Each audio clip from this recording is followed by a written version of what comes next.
Hello students, welcome to the Sarokar classes. आज हम start करेंगे अपना इलेक्ट्रिसिटी चैप्टर, जिसके अंदर हम पढ़ने वाले हैं ये सारे टॉपिक्स। सबसे पहले उसमें हम पढ़ेंगे चार्ज एंड इलेक्ट्रिक करंट के बारे में पढ़ेंगे। सेकंड हम देखेंगे electric potential and potential difference के बारे में। इलेक्ट्रिक पोटेंशियल और पोटेंशियल डिफरेंस होता क्या है उसके बारे में देखेंगे। देन हम इलेक्ट्रिकल कंपोनेंट और उसके सिंबल्स के बारे में पढ़ेंगे। मतलब हमारे क्या इलेक्ट्रिकल कंपोनेंट था, उसके सिंबलों को हम इलेक्ट्रिक सर्किट डायग्राम में यूज करते हैं। देन हम ओम्स लॉ एंड उसके वी आई कर्व के बारे में पढ़ेंगे, उसका ग्राफ कैसा होता है उसके बारे में देखेंगे। देन हम factor affecting the resistance of conductor, conductor का जो रेजिस्टेंस होता है उसको क्या क्या फैक्टर्स होते हैं जो उसको अफेक्ट करते हैं, जिसके कारण वो रेजिस्टेंस चेंज होता है, डिक्रीज या इंक्रीज होता है। देन आफ्टर हम कॉम्बिनेशन ऑफ रेजिस्टेंसेस को कैसे जोड़ते हैं। दो टाइप्स के कॉम्बिनेशंस होते हैं रेजिस्टेंस को जोड़ने के लिए, एक सीरीज एक पैरेलल। तो इसमें हम उन दोनों के बारे में पढ़ेंगे, दो टाइप की हमारे होते हैं, इन दोनों के बारे में पढ़ेंगे। उसके बाद हम देखेंगे heating effect of electric current, electric current का जो हीटिंग इफेक्ट होता है उसके बारे में देखेंगे। देन हम इलेक्ट्रिकल पावर के बारे में पढ़ेंगे। उसके बाद हम practical application of heating effect, मतलब डे टू डे लाइफ में क्या प्रैक्टिकल एप्लीकेशन है हीटिंग इफेक्ट का। देन उसके बाद हम प्रीवियस ईयर के क्वेश्चंस देखेंगे। उसके बाद देन हमारा चैप्टर ये फिनिश हो जाएगा। हम सबसे पहले चार्ज एंड इलेक्ट्रिक करंट से स्टार्ट करेंगे चैप्टर। अब बात करेंगे इलेक्ट्रिक चार्ज की। What is electric charge? Electric charge जो हमारा है ये फंडामेंटल प्रॉपर्टी ऑफ मैटर है। जिस तरह से मास फंडामेंटल प्रॉपर्टी मैटर की, उसी तरह इलेक्ट्रिक चार्ज भी हमारा फंडामेंटल प्रॉपर्टी है मैटर की। Charge is the property of matter due to which it produces and experiences electrical and magnetic effect। Electrical effect के बारे में इस चैप्टर में हम देखेंगे और मैग्नेटिक इफेक्ट के बारे में हम नेक्स्ट चैप्टर में देखेंगे। टाइप्स ऑफ चार्ज की अगर हम बात करें तो there are two types of charge. Types of charge पे आने से पहले हम एटम देखते हैं। एटम जो होता है इसके हमें तीन फंडामेंटल पार्टिकल्स होते हैं। एक जो होता है इलेक्ट्रॉन होता है, दूसरा प्रोटॉन और तीसरा होता है न्यूट्रॉन। इसमें से प्रोटॉन और न्यूट्रॉन जो हमारे हैं वो न्यूक्लियस में प्रेजेंट होते हैं। इलेक्ट्रॉन जो होता है वो न्यूक्लियस के अराउंड रिवॉल्व कर रहा होता है। अब इलेक्ट्रॉन की अगर बात करें, इलेक्ट्रॉन जो हमारे हैं वो है निगेटिवली चार्ज पार्टिकल है, और प्रोटॉन जो है ये हमारे हैं पॉजिटिवली चार्ज है। और न्यूट्रॉन की अगर बात करें, न्यूट्रॉन पे चार्ज होता है वो जीरो चार्ज होता है। इस प्रकार से जो हमारा एटम होता है वो इलेक्ट्रिकली जो होता है ये न्यूट्रल होता है।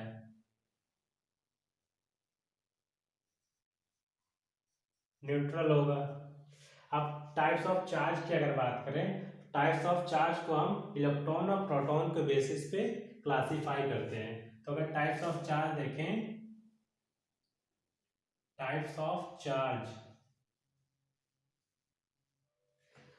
टू टाइप्स के चार्ज हो गए। एक होता है पॉजिटिव चार्ज, दूसरा हमारा होता है निगेटिव चार्ज। अब पॉजिटिव चार्ज क्या होगा? पॉजिटिव चार्ज जो है ये हमारा due to the deficiency of electron की वजह से होता है। पॉजिटिव चार्ज आएगा it is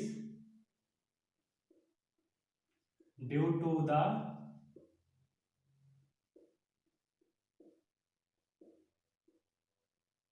deficiency of electron as compared to proton। इससे हमारे पॉजिटिव चार्ज डेवलप होगा। इलेक्ट्रॉन की कमी होगी तो जिससे हमारा पॉजिटिव चार्ज जो प्रोटॉन पे होता है उससे हमारा पॉजिटिव चार्ज डेवलप होगा। अगर निगेटिव चार्ज की बात करें, निगेटिव चार्ज जो होता है हमारा वो इलेक्ट्रॉन की एक्सिस की वजह से होता है। It is due to excess of electron as compared to proton. हम टाइप्स ऑफ चार्ज की बात कर चुके हैं। इसके बाद हम बात करेंगे चार्ज की एसआई यूनिट के बारे में। अगर हम बात करें चार्ज की जो हमारी एसआई यूनिट होती है वो होती है कूलम होती है। So SI unit of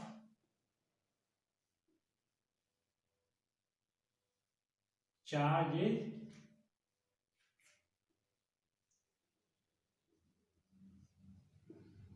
coulomb.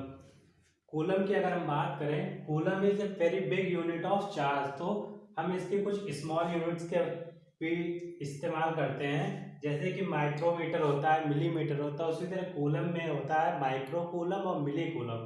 सो अगर हम एक माइक्रो कूलम की बात करें तो हमारा एक माइक्रो कूलम में हो जाएगा 10⁻⁻6 कूलम, और मिली कूलम की अगर बात करें हमारा तो हो जाएगा एक मिली कूलम में हो जाएगा 10⁻³ कूलम। सो ये जो हमारे कन्वर्जन्स हैं ये बहुत ही इंपॉर्टेंट है, हमें न्यूमेरिकल में आ सकता है। ये वैल्यू दी है अगर माइक्रो कूलम या मिली कूलम में दी हुई है तो उसको हमें आंसर में अगर कूलम में पूछा है तो हमें उसको कन्वर्जन आना चाहिए। तो इसके बाद हम देखेंगे चार्ज की अनदर प्रॉपर्टी जो कि होती है quantization of charge. Quantization of charge is the property by the virtue of which all free charges are integral multiple of electronic charge. आइए इसका मतलब देखते हैं क्या होता है। जो हमारा फ्री चार्ज होता है वो integral multiple of electronic charge होता है। इलेक्ट्रॉनिक चार्ज क्या होता है? इलेक्ट्रॉनिक चार्ज होता है the amount of charge present on one electron. एक इलेक्ट्रॉन पे जो हमारा चार्ज प्रेजेंट है उसको इलेक्ट्रॉनिक चार्ज बोलते हैं। तो by the principle of quantization Q is equals to NE। अब यहाँ पे E क्या है? E ही हमारा इलेक्ट्रॉनिक चार्ज है, इलेक्ट्रॉनिक चार्ज। और इसकी जो वैल्यू होती है वो होती है 1.6 इंटू 10⁻⁻19 कूलम। N जो हमारा है, N है नंबर ऑफ इलेक्ट्रॉन्स है, तो here N is number of electrons. N हमारा हो जाएगा नेगेटिव और पॉजिटिव इंटीजर हो जाएगा। और Q जो हमारा यहाँ पे है ये है अमाउंट ऑफ चार्ज। देन हम वन कूलम चार्ज की अगर बात करें, वन कूलम चार्ज में हमारे कितने इलेक्ट्रॉन प्रेजेंट होते हैं। तो one coulomb charge is very big unit. So हम नंबर ऑफ इलेक्ट्रॉन्स की अगर बात करें एक कूलम चार्ज में तो देखते हैं वन कूलम चार्ज में कितने इलेक्ट्रॉन्स होते हैं। Number of electrons in one coulomb charge. इसको आप क्वेश्चन के फॉर्म में नोट कर लीजिए। इसको हम फाइंड कैसे करेंगे? हम क्वांटाइजेशन के ही फॉर्मूले से इसको फाइंड करेंगे। यहाँ पे हमारा Q is equals to NE का यूज करेंगे। यहाँ पे हम Q की जगह अमाउंट ऑफ चार्ज की जगह 1 कूलम रखेंगे और E की वैल्यू हम 1.6 इंटू 10⁻⁻19 कूलम रखेंगे। सो N की वैल्यू फाइंड करते हैं। चलिए N is equals to Q by E हो जाएगा यहाँ से हमारा। तो अगर हम Q की वैल्यू 1 पुट करें देन E की वैल्यू हमारी हो जाएगी 1.6 इंटू 10⁻⁻19। ठीक है, इसके बाद हम इसको आगे सॉल्व करेंगे। यहाँ से हम पॉइंट हटाएंगे, ऊपर हमारा आ जाएगा 10। अब 10⁻⁻19 को अगर हम ऊपर ले जाएंगे तो ये 10 पॉजिटिव में 19 हो जाएगा।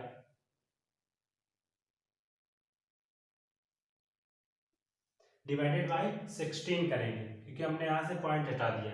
अब अगर हम ऊपर नीचे 10 से मल्टीप्लाई और डिवाइड कर दें देन ये हमारा आ जाएगा 100/16 इंटू 10⁻18 हो जाएगा। ना इसको हम आगे अगर कैलकुलेट करें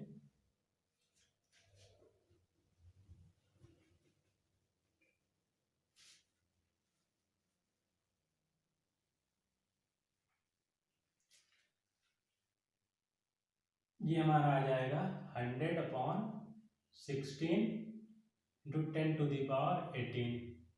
अगर हम इसको 4 से डिवाइड करें 100 को, ये हमारा 25 टाइम्स जाएगा, ये हमारा 4 टाइम्स जाएगा। अभी हम 25/4 हो गया इंटू 10⁻18 हो गया।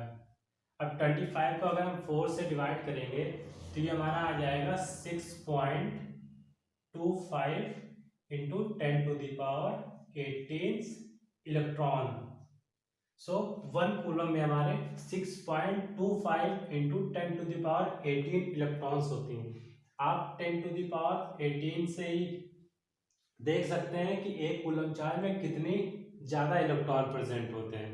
अब नेक्स्ट क्वेश्चन की बात करते हैं। हमें दिया है ऑब्जेक्टिव क्वेश्चन में क्या बोल रहा है, which of the following is the positive value of charge.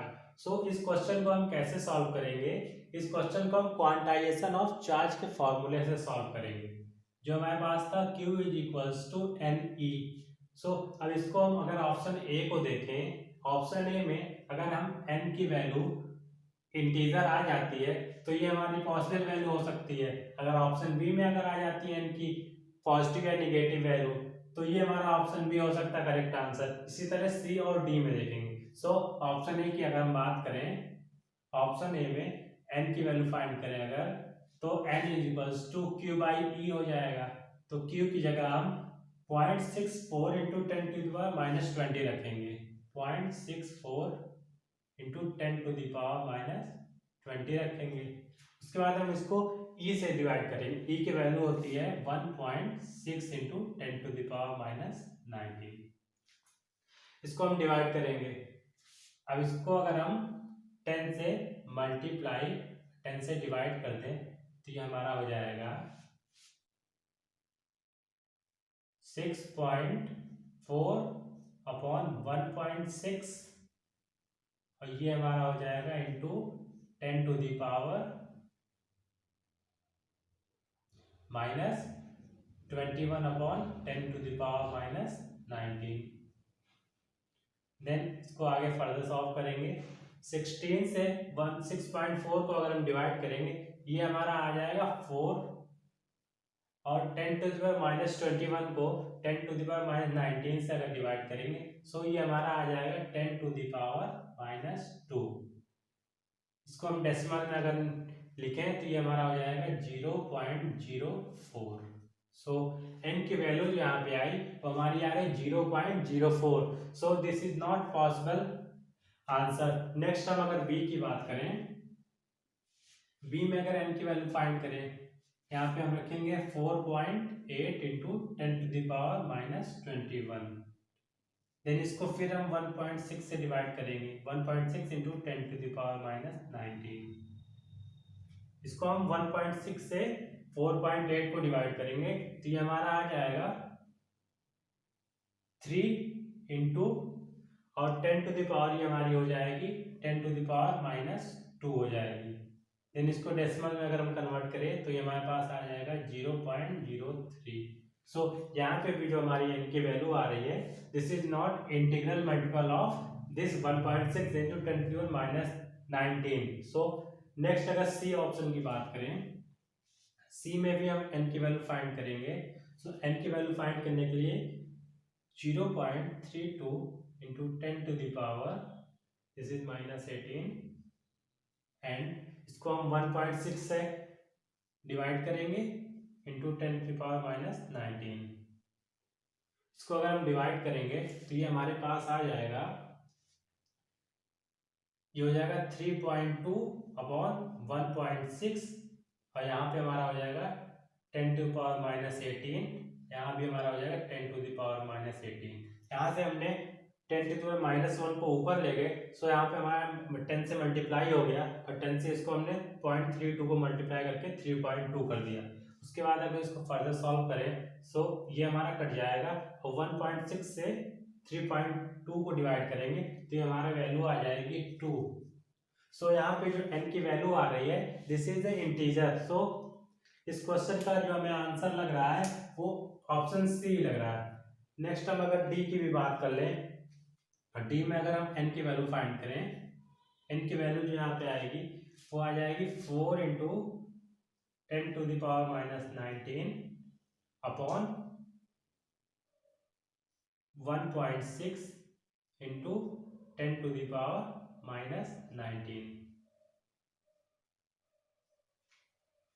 अगर हम इसको डिवाइड करें तो ये तो हमारा कट जाएगा। यहाँ से इस पॉइंट को अगर हम ऊपर ले गए, ये हो जाएगा 40/16। देन इसको हम 4 से डिवाइड करेंगे तो ये हमारा आ जाएगा 10/4। देन ये हो जाएगा हमारा 5/2।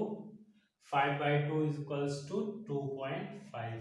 सो यहाँ पे भी जो हमारी n की वैल्यू आ रही है वो भी हमारी इंटीजर नहीं आ रही। सो इस क्वेश्चन का जो हमारा आंसर होगा वो option C is the correct answer. Next हम बात करेंगे इलेक्ट्रिक करंट के बारे में। What is electric current? Electric current is basically flow of electrons. अगर हम इसके डेफिनेशन पे आए तो आइए डेफिनेशन देखते हैं। The amount of charge flowing through a conductor per unit time is known as electric current. Next जो पॉइंट दिया हुआ है वो हम करंट के एक्सप्रेशन के बारे में है। So if Q amount of charge flowing through any cross section of conductor in time t, then the current is given by, जो करंट का हमारा एक्सप्रेशन आ जाएगा इस स्टेटमेंट के अकॉर्डिंग वो आ जाएगा I is equals to Q upon t. यहाँ पे क्यू हमारा अमाउंट ऑफ चार्ज हो जाएगा और टी जो हमारा है वो हमारा टाइम हो जाएगा। अगर हम करंट की एसआई यूनिट के बारे में बात करें तो करंट की एसआई यूनिट जो हमारी होती है वो एम्पियर होती है। So SI unit of current is ampere. अभी हमने चार्ज की कुछ यूनिट के बारे में बात किया था जिसमें हम मिली कूलम एंड माइक्रो कूलम की बात किए थे। उसी तरह से एम्पियर में भी हम मिली एम्पियर और माइक्रो एम्पियर यूज करते हैं। तो हमारा 1 माइक्रो एम्पियर हो जाएगा 10⁻⁻6 एम्पियर और 1 मिली एम्पियर हमारा हो जाएगा 10⁻⁻3 एम्पियर।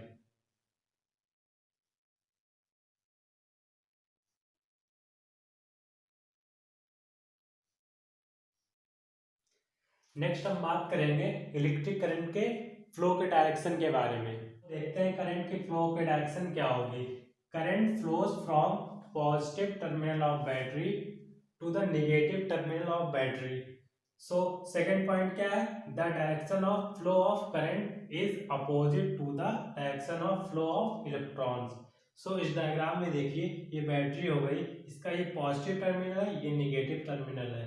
अब जो हमारा करंट है वो पॉजिटिव टर्मिनल से निकल के इधर से फ्लो करते हुए नेगेटिव टर्मिनल की तरफ जाएगा। अब जो इलेक्ट्रॉन्स हमारे होते हैं वो नेगेटिवली चार्ज पार्टिकल्स होते हैं। सो वो हमारे नेगेटिव टर्मिनल में प्रेजेंट होंगे। सो यहाँ से हमारे जो इलेक्ट्रॉन फ्लो करेंगे वो नेगेटिव टू पॉजिटिव फ्लो करेंगे। सो जो डायरेक्शन ऑफ करंट हो जाएगा वो opposite to the direction of flow of electrons हो जाएगा।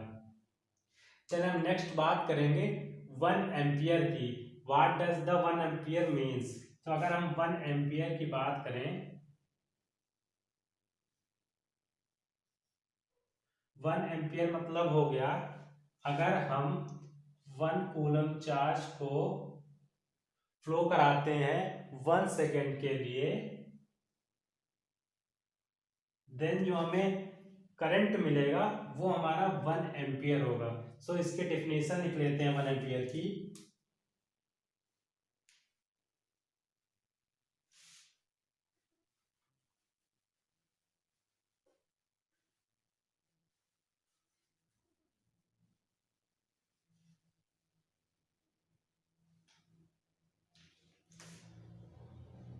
वन एम्पियर हमारा हो जाएगा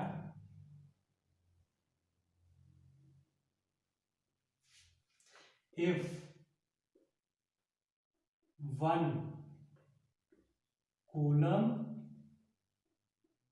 of charge flows through a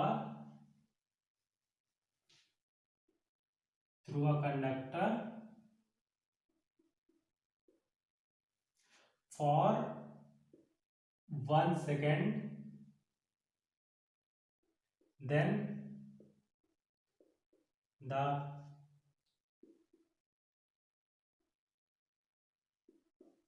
is said to be 1 ampere.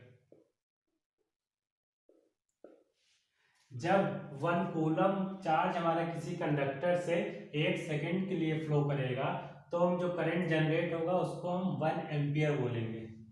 Next अगर हम करंट को नापने वाले इंस्ट्रूमेंट की बात करें तो करंट को हम एमीटर से नापते हैं। जो हमारा इलेक्ट्रिकल इंस्ट्रूमेंट होता है करंट को मेजर करने के लिए वो हमारे पास होता है ammeter. It measures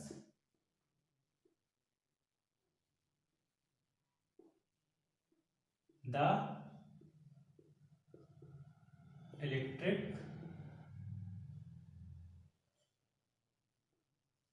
current in the circuit. Next अब इलेक्ट्रिक करंट से रिलेटेड हम कुछ क्वेश्चंस को सॉल्व करेंगे। सो आइए देखते हैं क्वेश्चन क्या है। सो हमारे पास दिए गए हैं 2 क्वेश्चन दिए गए हैं। हम पहले क्वेश्चन की अगर बात करें तो उसमें क्या बोल रहा है, current of 10 ampere is drawn by electric motor for 15 minutes, find the amount of electric charge that flows through the circuit. So इस क्वेश्चन में हमें चार्ज की वैल्यू फाइंड करनी है जो सर्किट से फ्लो हो रही है और हमारे पास टाइम 15 मिनट्स दिया हुआ है और करंट हमें 10 एम्पियर दिया। सो इसको सॉल्व करने से पहले हम गिवन लिख लेते हैं, हमें क्या क्या गिवन है क्वेश्चन में। सो हमारे पास करंट दिया हुआ है, करंट हमारा 10 एम्पियर है। उसके बाद हमें टाइम दिया 15 मिनट्स, टी की वैल्यू हो जाएगी हमारी 15 मिनट्स। देन चार्ज फाइंड करने के लिए हम ऐसे फार्मूले की जरूरत है जिसमें आई आता हो और टी आता हो। सो अगर हम करंट के फार्मूले को देखें, I is equals to Q by T. So इस फार्मूले में हमें I दिया हुआ है और इसमें T दिया हुआ है। सो इससे हम इजीली Q की वैल्यू फाइंड कर सकते हैं। सो Q की वैल्यू फाइंड करने के लिए Q को रख देंगे आई टी के बराबर, ये हमारा हो जाएगा Q is equals to I t. अब इस फार्मूले में हम वैल्यू पुट करेंगे। सो इसमें करंट की जो वैल्यू दी हुई है वो 10 एम्पियर है और टाइम की वैल्यू 15 मिनट्स दी हुई है। अब टाइम को हम जो इसमें रखेंगे वो मिनट्स में नहीं रखेंगे, इसको हम रखेंगे सेकंड्स में, क्योंकि जो हमने अभी डिफिनेशन पढ़ी थी करंट की, the amount of charge flowing through a conductor per unit time, उसमें हम चार्ज को कूलम में ले रहे थे और टाइम को सेकंड में ले रहे थे। सो यहाँ पे जो हम टाइम की वैल्यू सेकंड रखेंगे तो 15 मिनट को अगर हम सेकंड में कन्वर्ट करें तो 15 को हम 60 से मल्टीप्लाई करेंगे क्योंकि 1 मिनट में 60 सेकंड होते हैं। ये हमारा आ जाएगा 15 6 जा 90 और ये हमारा हो गया 900 सेकेंड्स। हम वैल्यू पुट करेंगे इसमें, आई की वैल्यू हमारी हो जाएगी 10 और टी की वैल्यू जो आएगी 900। देन इसको मल्टीप्लाई करेंगे तो हमारे पास आ जाएगा 9000 कूलम। सो इस क्वेश्चन का आंसर हो जाएगा 9000 कूलम। नेक्स्ट क्वेश्चन की बात करते हैं। क्वेश्चन में क्या पूछ रहा है, what will be the number of electrons passing through a wire in 1 minute if it carries a current of 8 ampere. हमारे पास दिया हुआ एक वायर है उसमें से 8 एम्पियर का करंट फ्लो हो रहा है फॉर 1 मिनट। सो हमें इसे फाइंड करना है कि number of electrons passing through the wire. So इस क्वेश्चन को सॉल्व करने के लिए हम 2 फार्मूले का यूज करेंगे। उसमें से हमारा पहला फार्मूला हो जाएगा Q is equals to N E हो जाएगा। सेकंड जो हम फार्मूले की बात करेंगे वो हमारा करंट वाला फार्मूला हो जाएगा जो कि होता है I is equals to Q upon t. अगर Q को हम एन ई से रिप्लेस कर दें तो हमारा फार्मूला बन जाएगा I is equals to N E upon t. अब इसको रीअरेंज करें तो हमारा n आ जाएगा आई टी अपॉन ई आ जाएगा। सो अब हम क्या करें, इसकी वैल्यू पुट करते हैं, करंट की, टाइम की और ई की वैल्यू पुट करें। देन ये हो जाएगा हमारा 8 इंटू और हमारे पास टाइम जो दिया हुआ है वो हमारे पास मिनट्स में दिया है। इसको हम सेकेंड में कन्वर्ट करेंगे तो 1 मिनट में हमारे 60 सेकेंड होंगे। सो टाइम की जो यहाँ पे वैल्यू हम पुट करेंगे वो 60 सेकेंड पुट करेंगे। तो ये हमारा टाइम होगा 60 सेकेंड अपॉन ई की वैल्यू हमारी होती है 1.6 इंटू 10⁻⁻19। सो ई की वैल्यू पुट करेंगे 1.6 इंटू 10⁻⁻19। फर्दर इसको हम आगे सॉल्व करेंगे तो ये हमारा हो जाएगा 8 से इसको हम डिवाइड करेंगे तो ये हमारे पास आ जाएगा 0.2। उसके बाद ये पॉइंट हम इसको हटाएंगे तो ये हम हो जाएगा 600 अपॉन 2 इंटू 10⁻⁻19। इसको आगे सिंप्लीफाई करें अगर तो इसको 2 से हम डिवाइड कर दें 600 को, ये हमारा आ जाएगा 300 और जो ये हमारी पावर दी हुई है 10⁻⁻19 इसको अगर हम ऊपर ले जाएंगे सो ये हमारी पावर पॉजिटिव हो जाएगी और ये हो जाएगी 10⁻19। सो यहाँ पे जो हमारी n की वैल्यू आएगी वो हमारी हो जाएगी 300 इंटू 10⁻19 इलेक्ट्रॉन्स। सो हमें यहाँ फाइंड करना था number of electron passing through the wire. So जो यहाँ पे हमारे नंबर ऑफ इलेक्ट्रॉन्स आए हैं वो आए हमारे पास 300 इंटू 10⁻19 इलेक्ट्रॉन्स।